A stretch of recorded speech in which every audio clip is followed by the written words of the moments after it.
गलतफहमी इस कदर थी, मैंने कहा रुको और उसने कहा रुको मत जाओ। सोच की है, वो बंदा कह रहा था रुको और उसने ये समझा जाओ।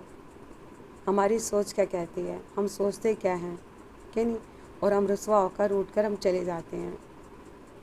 मेरा नाम सुरजीत कौर, मैं कहानी आपको सुनाने जा रही हूँ एक महिला की जो मीडियम क्लास की और सर्विस करती थी। वह डेली सर्विस के लिए सुबह निकला करती थी। बस स्टॉप से वह अपनी बस को पकड़ती। कई बार उसे बस में बैठने की जगह मिल जाती थी।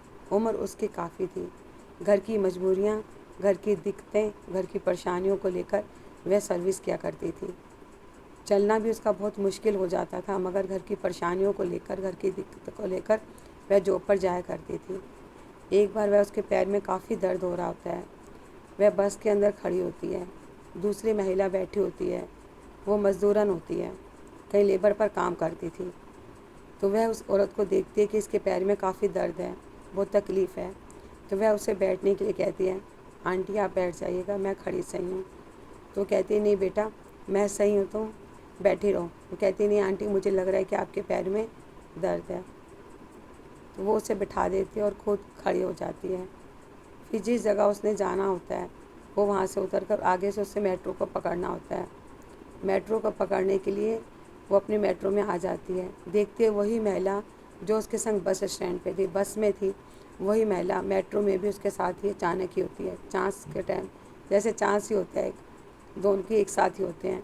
अब मेट्रो में भी काफ़ी भीड़ रहती है, मेट्रो में भी उसे बैठने के लिए जगह नहीं मिलती है। फिर वो लेडीज़ उसे जगह देती है, कहती है नहीं आप बैठ जाओ, मुझे मालूम है आपके तकलीफ़ है। तो कहती है तुम वहाँ पे भी मेरे साथ थी। कहती नहीं मुझे आगे जाना है। खैर कोई बात नहीं। फिर वो जो महिला बैठी होती है, जो उसे जगह देती है, उसके संग कोई आदमी बैठा होता है। वो उठकर उसके जहाँ उसे जाना होता है, मेट्रो रुकती है, वो उठ जाता है। तो वो उसे इशारा करती है अब आप बैठ जाओ। तो कहती नहीं मैं खड़ी ही सही हूँ। तो देखते एक महिला अपने बच्चे को गोद में लेकर खड़ी हुई है। वो बच्चा काफ़ी देर से बहुत रो रहा था और बैठने के लिए जगह नहीं थी। तो वो महिला से कहती है आप बैठ जाओ इस जगह पर। इस तरह वो खड़ी ही रहती है और बैठती नहीं है। तो बाद में दोनों एक ही जगह पर उतरते हैं। तो वो कहती है मुझे आप ये बताओ आप बैठ क्यों नहीं रही हो। कहती क्या बात है। तो वो कहती है मैं एक बहुत गरीब महिला हूँ, मेरे पास किसी को देने के लिए कुछ होता नहीं है दान वान। तो मुझे यही अच्छा लगता है कि मैं मेट्रो में जाती हूँ या मैं बस में जाती हूँ, मैं किसी की दिक्कत और परेशानी देखती हूँ और यदि मैं एकदम उठ के खड़ी हो जाती हूँ कि किसी की दुआ मुझे लग जाए और दुआ काम आ जाए कि नहीं। मैं वैसे तो कोई दान पुण्य कर नहीं पाती हूँ, वैसे मैं कोई भी दान पुण्य नहीं कर पाती हूँ।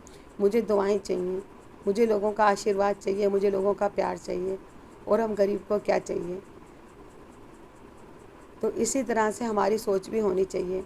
कितनी अच्छी उस महिला की सोच थी कि किसी भी बंदे की परेशानी को देखना और खड़े हो जाना और डेली उसने काम पर जाना। हमें सोचना चाहिए, दूसरे के बारे में भी हमें सोचना चाहिए, और दुआएं भी काम आती हैं। कई बार हमने देखा है कि हॉस्पिटल में डॉक्टर लोग मना कर देते हैं कि आपके मरीज़ को पैसे से ज़्यादा दुआओं की ज़रूरत है। तो दुआ भी सबसे बड़ी दुआ ही होती है जो हमें काम आती है। हमें लोगों की दुआएं लेनी चाहिए, लोगों का आशीर्वाद लेना चाहिए, लोगों का प्यार लेना चाहिए। आपको मेरी कहानी कैसी लगी मुझे कमेंट्स में ज़रूर बताइएगा।